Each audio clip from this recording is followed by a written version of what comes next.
In this video, we are going to be looking at the ionized form of amino acids, followed by looking at how amino acids make those polymers that we know as proteins. So when it comes to amino acids, remember, since amino acids have an amino group and a carboxylate group, they can act as acids and bases. So understand that because they can be acids and bases, understand that once they are ionized, when their charge is neutral, the pH that corresponds to that is known as the isoelectric point. Let's look at that in detail. So the isoelectric point of an amino acid is the pH at which the charge groups of an amino acid are balanced, meaning the overall charge of my amino acid is neutral.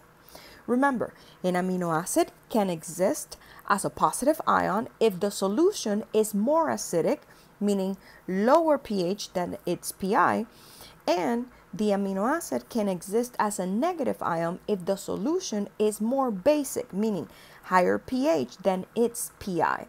So pI is just a value that tells you what is going to be the overall charge of your amino acid at a particular pH. So, for example, let's say that we take alanine at pH 6 and we are going to be looking at what happens to the molecule overall, okay? So, understand that the pI values for nonpolar molecules is around 5.1 to 6.3. So most of them are going to have a pI value of 6.0. In this class, I do not discuss how to calculate them, but there's ways to calculate the pI for a particular amino acid. So because the pI of alanine is 6.0, at pH 6, what we are going to have is the ionized form for the amino acid. And as you can see, we have a -1 charge on the carboxylate and a positive charge on the amino group. When we add those charges, +1 plus -1,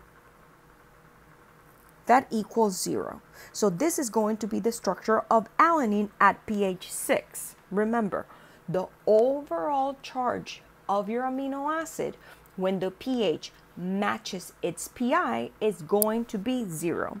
Let's explore now what happens when we lower the pH from 6 or when we increase it from 6.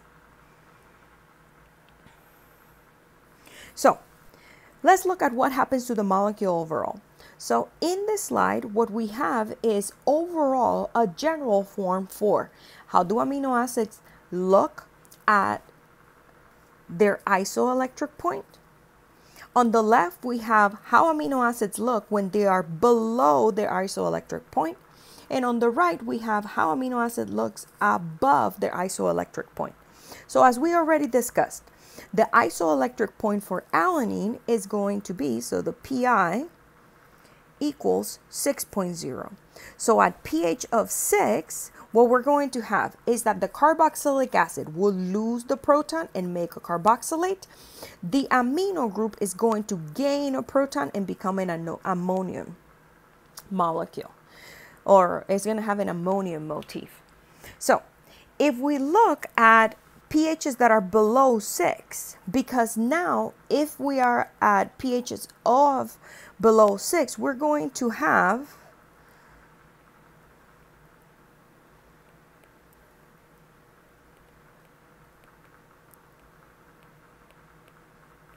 protons around. And if we have protons around, when we compare what's going to happen to this alanine that is in the middle, the carboxylate portion of the molecule is going to gain a proton. So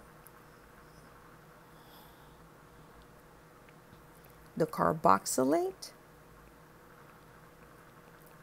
ion is protonated. Now, under these conditions, the amino group is going to remain the same.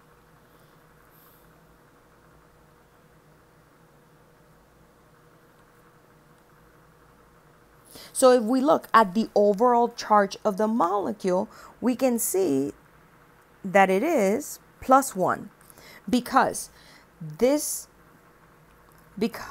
if we look at the molecule, the carboxylic acid is neutral charge, so it's going to have a neutral charge of 0, and the ammonium is going to be +1. So that's where the +1 overall charge comes from. Now, if we look what happens at the molecule when we have pHs that are greater than 6, now you have to imagine that under these conditions, we're going to have OH minus around, okay? So if we have OH minus around, what is going to happen is that hydroxide is going to be removing the proton from the amino side.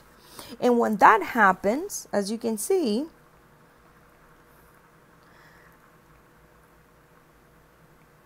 ammonium ion is deprotonated and it becomes neutral.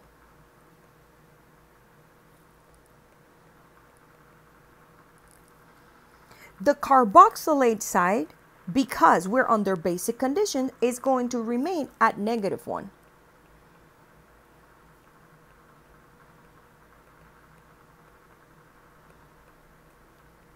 So as you can see, overall the molecule, now our ammonium motif became neutral.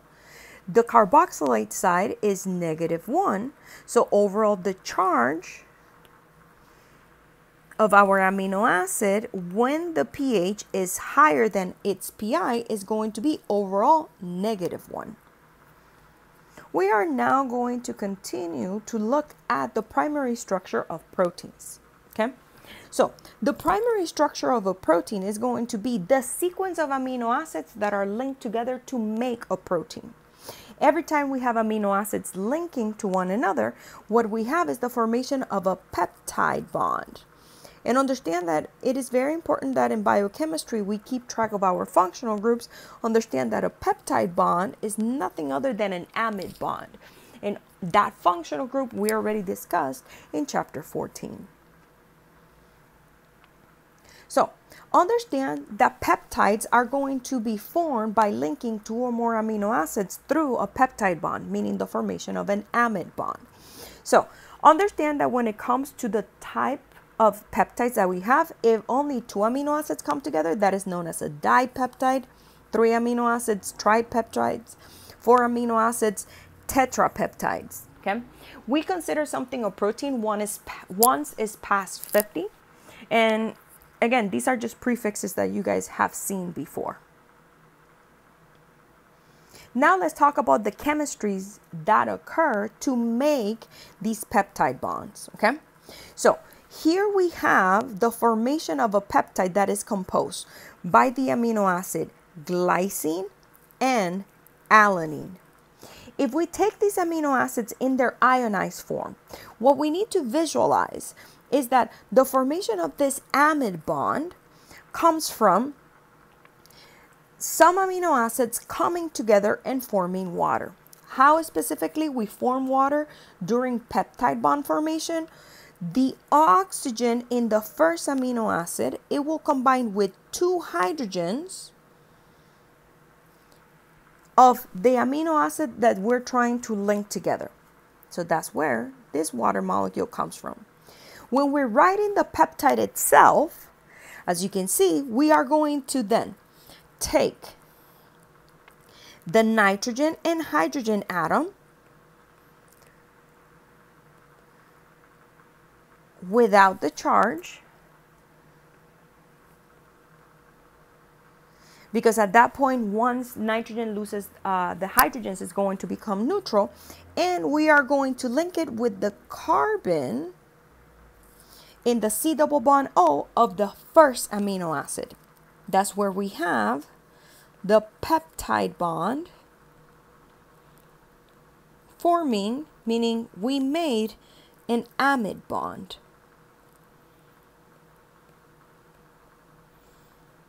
When it comes to this, you guys have to be able to identify the amino acids given a particular peptide. So we are going to see that in the next slide. So again, when it comes to the structural levels of proteins, understand that the primary structure is going to be the sequence of amino acids that are held together by peptide bonds that form that protein. So if we look at this molecule, we need to consider, how do I know where to look at to identify what are the amino acids present in my peptide or protein? Well, what happens here is that the key is going to be always identifying what we have in front of us. So peptides locally, they have a particular trend. They are always organized from amino terminus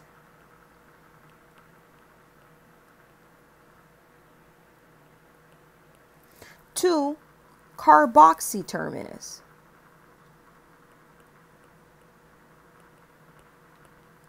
And they always have the same pattern. I'm just going to highlight it first so you guys can see the pattern. We always have an NH3 alpha carbon C double bond O. Okay? Then the pattern is always going to continue in the same manner. We're going to have NH, CH, C double bond O. NH, CH, C double bond O. NH, CH, C double bond O. If that C double bond O is bonded to an O minus, then you're done.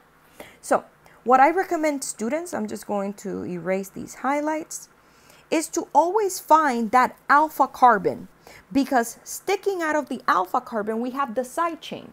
And the side chains is what tell us which amino acids are present. So if we look at the peptide that is given in the slide, I'm going to now highlight only the different alpha carbons. We have 1 alpha carbon, 2 alpha carbons, 3 alpha carbons, 4 alpha carbons. So if we look at the side chains for them, as you can see, we have a CH3. That's why we have our alanine. We have a CH bonded to a CH, bonded to a CH3, bonded to a CH3. That is leucine. We have a CH2SH. That is cysteine. And lastly, we have CH2, CH2S, CH3, and that is methionine. So, to give you guys an idea of the primary structure of a particular protein, here we have insulin. Insulin was the first protein to have its primary structure determined, okay? As you can see, the primary structure of insulin has 2 polypeptide chains that are specifically linked to one another through a disulfide bond. Disulfide bonds, which is something that we've seen already in chapter 12, are very important in structures of proteins. So understand that disulfide bonds in biochemistry, so this is a disulfide bond,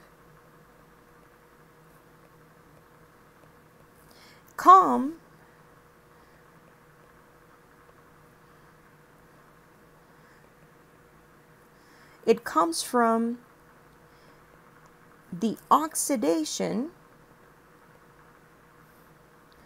of cysteine residues, meaning cysteine side chains of amino acids.